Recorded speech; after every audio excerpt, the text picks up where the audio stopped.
Sehat insya Allah hari ini? Baik, siap semangat jalani puasa ya?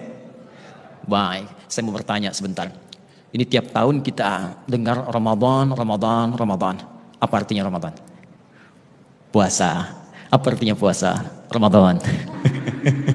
Baik, ini yang dikhawatirkan. Jangan-jangan tiap tahun kita dengar Ramadan, tapi kita tidak kenal dengan nama itu. Maka bagian pertama ini, kita akan coba belajar apa yang disebut dengan Ramadan.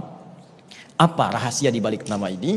Sehingga saat mendengar nama itu, yang terngiang di benak kita bukan sekedar puasa, tapi rahasia-rahasia yang dijanjikan oleh Allah dan Rasulnya. Baik, kita mulai dengan pembahasan arti dari kata Ramadan yang disampaikan lewat Al-Quran dan hadis-hadis Nabi SAW. Kita mulai dengan Quran surah kedua Al-Baqarah, mirsa dimanapun Anda berada, ayat 185.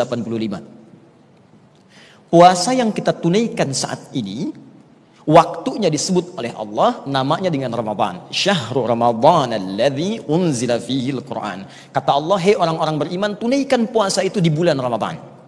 Nah, ketika disebutkan bulan Ramadan ini, maka para pakar bahasa Arab menggali maknanya. Kata para pakar, kata Ramadan ini asalnya bermula dari kata Ramadha ditambah alif dan nun di ujungnya. Ramadha secara bahasa artinya panas yang terik membakar. Jadi kalau kita keluar misalnya, atau orang Arab sedang keluar, tiba-tiba merasakan panasnya terik, membakar ke kulit, mereka akan berkata, Ramadatis syamsu. Matahari teriknya panas luar biasa. Tapi kalau teriknya bertambah lagi, sampai menghanguskan benda-benda sekitarannya. Ada kertas, hangus, habis, tak tersisa bahkan debunya.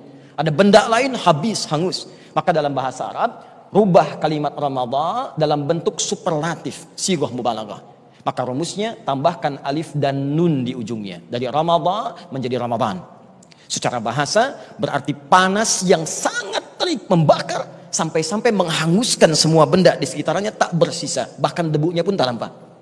Nah, kenapa bulan saat kita puasa ini dinamakan dengan Ramadan? Kata para pakar bahasa, pakar hadis, pakar Al-Quran, meneliti ayat dan hadis-hadis Nabi menyimpulkan bahwa diberi nama dengan Ramadan seakan-akan Allah memberikan pesan kepada kita bahwa khusus di bulan ini Allah akan membakar, menghanguskan semua dosa yang pernah kita kerjakan dari mulai balik sampai tiba kita di waktu ini.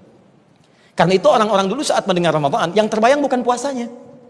Bukan lapar hausnya, yang terbayang dosa saya habis, dosa saya habis, dosa saya habis.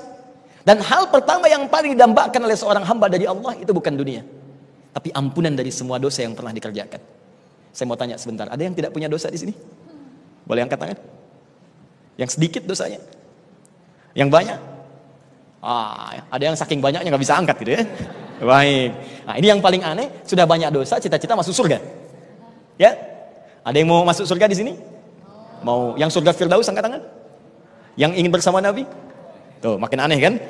Nah, dosa banyak, masuk surga, pengen sama Nabi kan? Nah, maka kita harus punya rumus bagaimana menggugurkan semua dosa ini, karena rumus surga terkait dengan pahala. Dosa menggugurkan pahala. Jika Anda ingin masuk ke dalam surganya, maka gugurkan semua dosa-dosa itu. Maka Allah datangkan Ramadan untuk menggugurkan semua dosa yang pernah kita kerjakan. Muncullah kemudian hadis dari Nabi menerangkan tentang makna yang kita bahas tadi, terdapat di Al-Bukhari. Nomor hadis 37 sampai 38. 37 berlaku di malamnya, 38 berlaku di siangnya. Saya bacakan hadisnya, kemudian kita diskusi sejenak. Perhatikan kalimatnya. Man shoma Ramadhana.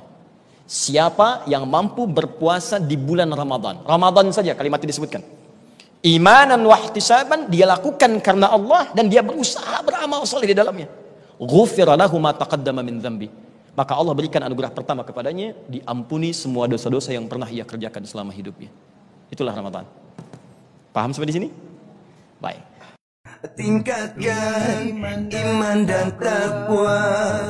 Ramadan bulan mulia, sambutlah dengan bahagia. Marhaban ya Ramadan.